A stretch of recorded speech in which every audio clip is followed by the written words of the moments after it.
Chronic inflammation की active inflammation with tissue destruction and attempt of healing is called chronic inflammation. আপনারা এটা সংখ্যাও পড়তে পারেন অথবা নিচ থেকে পড়তে পারেন. It is a response of prolonged duration in which inflammation, tissue injury, attempts at repair অর্থাৎ fibrosis coexist in varying combination. এটাকে আমরা বলতেছি হচ্ছে chronic inflammation. তো chronic inflammationকে আমরা কীভাবে ক্যারেক্টারাইজ করতে পারি? prolonged টাইম হবে, অফ রিয়াকশনটা কী হবে? prolonged duration. আর অ্যাকিউট ইনফ্লামেশন কী ছিল? শর্ট ডিউরেশন অফ অ্যাকশন ছিল. আর এখানে কী হবে? proliferation of fibroblast and blood vessel. Then এটা দুইটা টাইপ, একটা স্পেসিফিক ক্রনিক ইনফ্লামেশন আর একটা non specific chronic inflammation. Specific chronic inflammation হচ্ছে granulomatous chronic inflammation and non granulomatous chronic inflammation. তো chronic inflammation in which granuloma is found is called granulomatous inflammation আর granulomatous chronic inflammation. তাহলে যে ইনফ্লামেশনে কী হবে?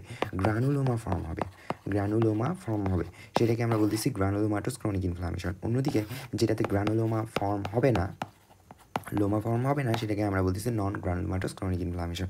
তো আমরা হচ্ছে কজগুলো পড়ে নেব. এটা ইম্পর্টেন্ট কোশ্চেন একটা, যে কজগুলো কী কী আছে. আমরা দেখছিলাম যে অ্যাক্টিভ থেকে ক্রনিক ইনফ্লামেশন হইতে পারে কখন? যখন পারসিস্টেন্ট ইনফেকশন থাকে. Persistent infection by micro organism, those are difficult to eradicate such as microbacteria or certain fungus, virus and parasites. Then হচ্ছে হাইপারসেন্সিটিভিটি ডিজিজ, যেমন অটোইমিউন ডিজিজ এবং অ্যালার্জিক ডিজিজের ক্ষেত্রে এটা হতে পারে অ্যালার্জিক ডিজিজেস. এবং prolonged exposure of potential toxic agent, এক কথায় লং ডিউরেশন ধরে কোনো টক্সিক এজেন্টের যদি সংস্পর্শে থাকে তাহলে এটা হতে পারে এইদের এক্সোজেনাস অর এন্ডোজেনাস. এক্সোজেনাসের মধ্যে কী আছে? পার্টিকুলার সিলিকা কজেস সিলিকোসিস, অন্যদিকে toxic plasma lipid components causes atherosclerosis as sequelae of unresolved acute inflammation. As a sequelae of unresolved acute inflammation, the acute bacterial infection of the lung may progress to a chronic lung disease. Sometimes acute and chronic inflammation may coexist as in peptic ulcer. তো chronic inflammatory সেলগুলো অবশ্যই পড়তে হবে. তো আমরা আগের ভিডিওতে দেখছিলাম যে দুইটা সেল অবশ্যই বলতে হবে. সেটা কি? একটা হচ্ছে ম্যাক্রোফেজ আর একটা কি? লিম্ফোসাইট. এই দুটো অবশ্যই বলতে হবে. এবং আমরা একটু পর দেখব যে একটা খুবই ইম্পর্টেন্ট জিনিস, সেটা হচ্ছে কি? আচ্ছা এখানেই বলি. সেটা হচ্ছে আমরা কি জানি? আমরা জানি আমাদের যে বোন ম্যারো আছে, এই বোন ম্যারোতে হিমোপয়েটিক স্টেম সেল থেকে কি তৈরি হয়? সব ধরনের ব্লাড সেল তৈরি হয়, আরবিসি, ডাব্লিউবিসি, প্লেটলেট. তো এই হিমোপয়েটিক স্টেম সেল থেকে কি হয়? মোনোব্লাস্ট তৈরি হয়. তো এই মোনোব্লাস্ট থেকে কিন্তু ডাব্লিউবিসি একসময় তৈরি হবে. তো এই মোনোব্লাস্ট যখন এটা কী থাকতেছে? বোন ম্যারোতে থাকতেছে, তখন এর নাম কি? মোনোব্লাস্ট. যখন এটা ঠিক বাইরে বের হয়ে আসতেছে অর্থাৎ ব্লাডে আসতেছে, ম্যাচিউর হয়ে যাচ্ছে, সেটাকে আমরা বলতেছি মোনোসাইট. এবং যখন সেটা এক্সট্রা ভাস্কুলার স্পেসে আসতেছে, কোথায়? এক্সট্রা ভাস্কুলার স্পেসে আসতেছে, ব্লাড ভেসেলের বাইরে আসতেছে এক্সট্রা ভাস্কুলার স্পেস, তখন সেটার নাম আমরা বলতেছি ম্যাক্রোফেজ. নাম কি? ম্যাক্রোফেজ. আর যখন অনেকগুলো ম্যাক্রোফেজ একসাথে হয়ে কি তৈরি করে? অনেকগুলো ম্যাক্রোফেজ একসাথে হয়ে নাম হয় অ্যাক্টিভেটেড ম্যাক্রোফেজ, অথবা সেটার নামই বলা হয় এপিথ্যালয়েড সেল. তাহলে এপিথ্যালয়েড সেল কীভাবে ফর্ম হলো আমরা বুঝতে পারছি আশা করি. তাহলে এপিথ্যালয়েড সেল, আর এই এপিথ্যালয়েড সেলগুলো অনেকগুলো একসাথে হয়ে একটা বড় সেল তৈরি করে, তার নাম হচ্ছে জায়ান্ট সেল. তো জায়ান্ট সেল নিয়ে আমরা পরবর্তীতে আরও আলোচনা করব. আপাতত এই পর্যন্তই. দেন হচ্ছে যে রোল অফ ম্যাক্রোফেজের কী রোল আছে, তো এটা আমরা আগেও পড়ছি. তো ম্যাক্রোফেজের রোলটা হচ্ছে, ফার্স্ট কথা, এটা কী করে? ফ্যাগোসাইটোসিস করে, এক নম্বর কথা, এটা আমরা সবাই জানি. দুই নম্বর কথা, antigen presentation to immune system. যে অ্যান্টিজেনগুলোকে কী করতে পারতেছে না, ম্যাক্রোফেজ ধ্বংস করতে পারতেছে না, তাকে সে এনগালফ করার পর ও কী করে? ওর যে রিসেপ্টর আছে, রিসেপ্টরের মাধ্যমে এটাকে বাইরে প্রেজেন্ট করে. এটাকে বলা হয় এই জন্য antigen presentation to immune system. কথায় এটা হেলপার টি সেলের কাছেও প্রেজেন্ট করতে পারে, হেলপার T2 সেলের কাছেও প্রেজেন্ট করতে পারে. Then secretion of variety of products, যেমন সাইটোকিন, তারপরে হচ্ছে কেমোট্যাকটিক ফ্যাক্টর রিলিজ করে.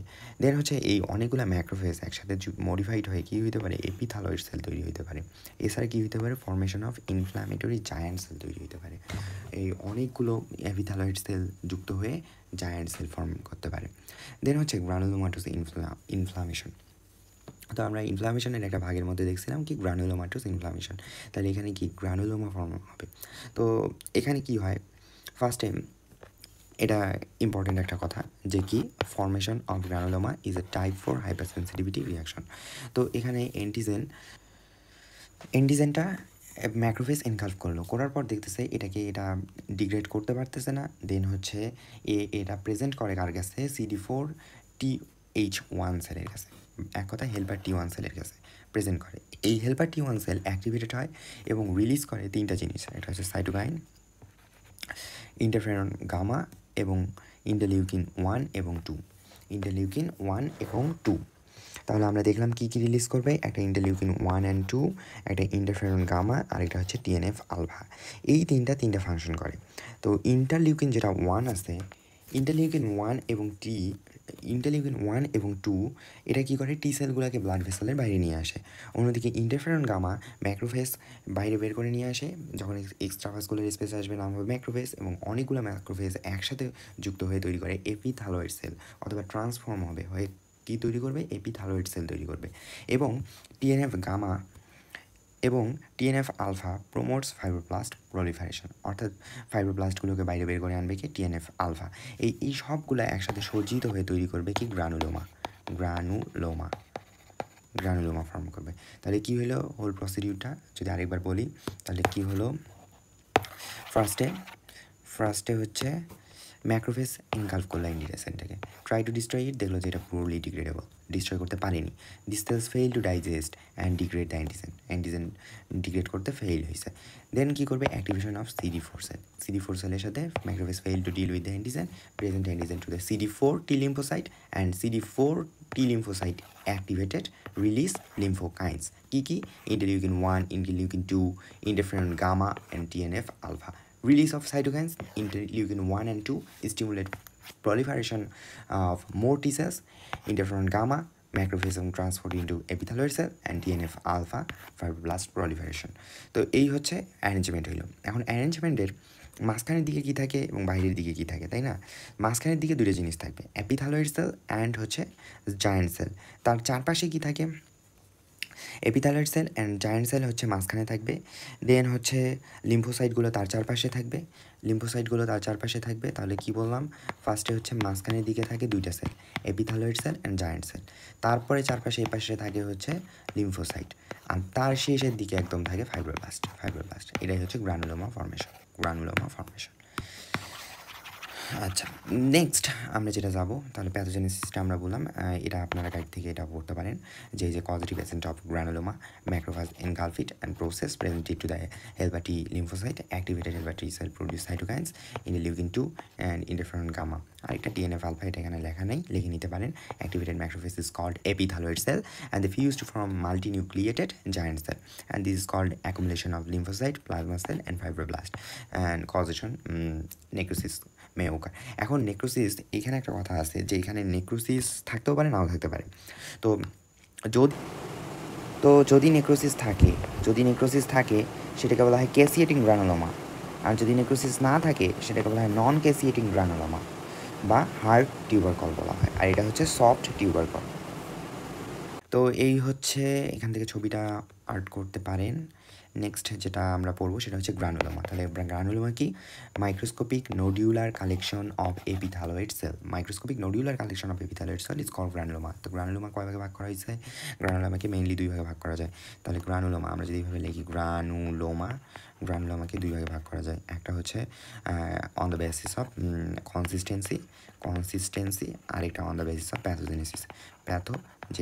তো কনসিস্টেন্সি আবার দুই ভাগে ভাগ করা যায়, একটা হচ্ছে সফট আর একটা কি হার্ড গ্রানুলোমা। তো সফট গ্রানুলোমার উদাহরণ কি, টিউবারকুলোসিস, TB। আর হচ্ছে হার্ড গ্রানুলোমার উদাহরণ কি, সার্কয়েডোসিস। অন্যদিকে যদি আমরা দেখি যে প্যাথোজেনেসিসের উপর ভিত্তি করে কয় ভাগে ভাগ করা যায়, দুই ভাগে। একটা হচ্ছে কি ইমিউন গ্রানুলোমা, আর এটা হচ্ছে নন ইমিউন গ্রানুলোমা। তো ইমিউন গ্রানুলোমাকে আবার দুই ভাগে ভাগ করা যায়, একটা হচ্ছে ইনফেক্টিভ আর একটা নন ইনফেক্টিভ, আর এটা হচ্ছে নন ইনফেক্টিভ। তো ইনফেক্টিভের মধ্যে কী কী থাকতে পারে, যেমন ব্যাকটেরিয়াল ইমিউন গ্রানুলোমা, একটা ভাইরাল একটা কী হতে পারে প্যারাসাইটিক। এগুলো সবগুলোর একটা করে উদাহরণ মনে রাখবেন তাহলেই হবে। প্যারাসাইটিক, তারপরে হচ্ছে ফাঙ্গাল। তো এই হচ্ছে আমরা চারটা দেখতেছি, একটা কি ব্যাকটেরিয়াল, একটা ভাইরাল, একটা প্যারাসাইটিক আর একটা ফাঙ্গাল। আর এটা কী হতে পারে নন ইমিউন। নন ইমিউনের মধ্যে কী আছে, নন ইমিউনের মধ্যে নন ইমিউনের উদাহরণটা কি, নন ইমিউনের উদাহরণ হচ্ছে আপনি ফরেন বডি গ্রানুলোমা অথবা এটাকে বলা হয় সিলিকোসিস বা it is caused by foreign body like silica. তাহলে নন ইমিউনটা হচ্ছে সিলিকোসিস। তো এইখান থেকে কি ব্যাকটেরিয়ালের উদাহরণ হচ্ছে টিউবারকুলোসিস, ভাইরালের একটা উদাহরণ, এটা টিউবারকুলোসিস ছাড়াও আরও আছে যেমন লেপ্রোসি, সিফিলিস, ক্যাটেস্ক্রাস ডিজিজ, এগুলো সবগুলোই হবে। ভাইরাল গ্রানুলোমা থেকে মনে রাখবেন হচ্ছে লিম্ফ গ্রানুলোমা ইনগুইনালি, প্যারাসাইটিক থেকে সিস্টোসোমা, তাহলে লিম্ফ গ্রানুলোমা ইনগুইনালি, সিস্টোসোমা। আর ফাঙ্গাল থেকে মনে রাখবেন রাইনোস্পোরিডিয়াম শিভেরি। আর নন ইনফেক্টিভ থেকে আসছে কি সার্কোইডোসিস। তাহলে নন ইমিউন হচ্ছে কি সিলিকোসিস বা সিলিকা দিয়ে হবে, আর সার্কোইডোসিস কি নন ইনফেক্টিভ। তো এই হচ্ছে। আর গ্রানুলোমাটাস ইনফ্লামেশন টোটাল হচ্ছে 18টা। এই 18টা থেকে আপনারা কয়েকটা মনে রাখতে পারেন ইম্পর্টেন্টগুলো। তো যেমন হচ্ছে টিউবারকুলোসিস কার দ্বারা হচ্ছে মাইক্রোব্যাকটেরিয়াম টিউবারকুলোসিস। তারপরে হচ্ছে আপনার লেপ্রোসি কোনটা দিয়ে হচ্ছে মাইক্রোব্যাকটেরিয়াম লেপ্রি। সিফিলিস কোনটা দিয়ে হচ্ছে ট্রিকোনোমা প্যালিটাম। এছাড়া ব্রুসেলোসিস মনে রাখতে পারেন ব্রুসেলা অ্যাবোর্টাস দিয়ে হচ্ছে ক্যাটেস্ক্রাস ডিজিজ, বার্টোনেলা হেন্সিলি দিয়ে হচ্ছে। দেন অ্যাক্টিনোমাইকোসিস কোনটা দিয়ে হচ্ছে অ্যাক্টিনোমাইসাইটিস ইসরায়েলি। দেন হচ্ছে ব্লাস্টোমাইসিস ডার্মাটাইটিস দিয়ে হচ্ছে টোকক্কোইসিস কী দিয়ে হচ্ছে ক্রিপ্টোকক্কাস নিওফরমান্স দিয়ে হচ্ছে। এই কয়টা মনে রাখলেই হবে। দেন হচ্ছে সিস্টোসোমিয়াসিস কী দিয়ে হচ্ছে সিস্টোসোমা ম্যানসোনি হেমাটোবিয়াম এবং জাপুনিকান দিয়ে হচ্ছে। দেন হচ্ছে সার্কোইডোসিস কী দিয়ে হচ্ছে আননোন ইটিওলজি মনে রাখতে পারেন। আর সিলিকোসিস সিলিকা ডাস্ট দিয়ে হচ্ছে। ক্রনস ডিজিজ কী দিয়ে হচ্ছে আননোন, ক্রনস ডিজিজ হচ্ছে আননোন। তো এই হচ্ছে গ্রানুলোমা। আচ্ছা জায়ান্ট সেল। তো জায়ান্ট সেল আসলে কি, এখানে একটা লার্জ সেল থাকে, এখানে কি থাকবে একটা লার্জ সেল থাকে এবং এখানে মাল্টিপল নিউক্লিয়াই থাকে। Large cell with multiple nuclei or large cell with a single large nucleus is called giant cell. তাহলে দুইভাবে আমরা জায়ান্ট সেলকে ডিফাইন করতে পারি। একটা large cell containing usually multiple nuclei or large cell containing single large nucleus is called giant cell. দুই ধরনের, একটা হচ্ছে ইনফ্লামেটরি জায়ান্ট সেল আর tumour giant cell. Inflammatory giant cell কোথায় পাওয়া যায়, সাধারণত ইনফ্লামেশনে পাওয়া যায়। আর টিউমার জায়ান্ট সেল সাধারণত কোথায় পাওয়া যাবে, নিওপ্লাজমে পাওয়া যাবে। তো ইনফ্লামেটরি জায়ান্ট সেল চার ধরনের, একটা ল্যাঙ্গারহ্যান্স জায়ান্ট সেল, একটা ফরেন বডি জায়ান্ট সেল, এটা হচ্ছে আর একটা Warthin Finkeldey giant cell. Langhans giant cell বা সবগুলোই ইনফ্ল্যামেটরি জায়ান্ট সেলের একটা কমন বৈশিষ্ট্য আছে। সেটা কি, সবারই কি থাকবে লার্জ সেল এবং হচ্ছে মাল্টিপল নিউক্লিয়াস থাকবে, মাল্টিপল নিউক্লিয়াই থাকবে। কিন্তু প্রত্যেকের কিছু আলাদা আলাদা বৈশিষ্ট্য আছে। যেমন আমরা যদি ছবি দেখি, ল্যাঙ্গারহ্যান্স সেলে কী থাকে, নিউক্লিয়াইগুলো সজ্জিত থাকে একটা পেরিফেরি লাইক হর্স শু শেপড। অন্যদিকে ফরেন বডিতে নিউক্লিয়াইগুলো কীভাবে অ্যারেঞ্জ থাকে, হ্যাজার্ডলি অ্যারেঞ্জমেন্ট থাকে। অন্যদিকে টাউটন জায়ান্ট সেলে নিউক্লিয়াইগুলো একদম পেরিফেরিতে সেলের মেমব্রেনের দিকে সজ্জিত থাকে। তাহলে আমরা যদি ভাষাগুলো দেখি, nuclei arranged at periphery of cell like horseshoe, haphazard arrangement of nuclei। আর এখানে আছে কি nuclei arranged at periphery near cell membrane like necklace. তাহলে উদাহরণগুলো অবশ্যই জানতে হবে। এটা ফাউন্ড ইন টিউবারকুলোসিস, এটা সিলিকা, এটা কোথায় জ্যান্থোমা। তো অন্যদিকে ওয়ার্থিন-ফিঙ্কেল জায়ান্ট সেলে কী থাকবে, eosinophilic nuclear and cytoplasmic inclusion bodies. কোথায় ফাউন্ড করা যাবে, কোথায় পাওয়া যাবে, লিম্ফয়েড টিস্যু ইন মিজাস। তাহলে এতটুকু আমরা জানলাম। আর টিউমার জায়ান্ট সেল সাধারণত এখানে দুইটা দেওয়া আছে, কোনো কোনো জায়গায় তিনটা দেওয়া আছে। যেমন এখানে তিনটা দেওয়া আছে, কী একটা anaplastic cancer giant cell, Reed Sternberg cell, আর এটা হচ্ছে osteoclastic giant cell of bone tumour. তো আমরা যদি দেখি যে Reed Sternberg cell giant cell of tumour, তাদের উদাহরণগুলো একটু জানতে হবে। হস্কিন্স লিম্ফোমা আর এটা হচ্ছে জায়ান্ট সেল টিউমার অফ বোন। তো এই দুটো আমরা জানলাম। এখান থেকে উদাহরণগুলো আমরা দেখতে পারি যে কার্সিনোমা অফ লিভার আর এটা হচ্ছে ভেরিয়াস সফট টিস্যু সার্কোমাস। তো এতটুকুই।